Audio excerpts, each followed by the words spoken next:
Computer programming বলতে আমরা কিছু সেট অফ ইনস্ট্রাকশন বুঝি যেটা পার্টিকুলার একটা প্রবলেম সলভ করতে আমাদেরকে হেল্প করে।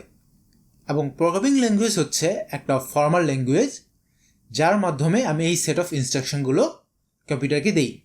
সো আমরা যতগুলো প্রোগ্রামিং ল্যাঙ্গুয়েজই নিয়েই কাজ করি, যেমন জাভা, পাইথন, জাভাস্ক্রিপ্ট, C++ বা যে কোনো প্রোগ্রামিং ল্যাঙ্গুয়েজ, প্রত্যেকটা ল্যাঙ্গুয়েজের একটা এরিয়া থাকে যার জন্য আমরা সেই ল্যাঙ্গুয়েজগুলোকে চুজ করি।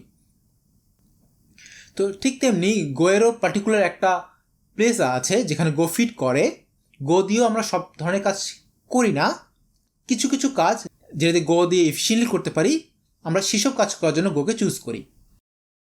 এই গো প্রোগ্রামিং ল্যাঙ্গুয়েজটা অ্যাকচুয়ালি গুগলে তৈরি করা একটা প্রোগ্রামিং ল্যাঙ্গুয়েজ যেটা ডিজাইন করেছেন রবার্ট গ্রিসম্যান, রব পাইক এবং কেন থমসন। গো হচ্ছে আমরা অনেকে গলেং বলি। এটা হচ্ছে একটা স্ট্রিক্টলি টাইপড ল্যাঙ্গুয়েজ, প্রত্যেকটা ডেটাই একটা টাইপড বিলং করে। এটা হচ্ছে একটা কম্পাইলড ল্যাঙ্গুয়েজ। এর যে ইনস্ট্রাকশনগুলো আমরা দেই সেগুলো প্রথমেই মেশিন করে ট্রান্সফার হয়, এরপর সেটা এক্সিকিউট হওয়া শুরু হয়। তাহলে আমি যদি বলতে চাই তাহলে গো দিয়ে আমরা পার্টিকুলার কোন কাজগুলো করতে পারি।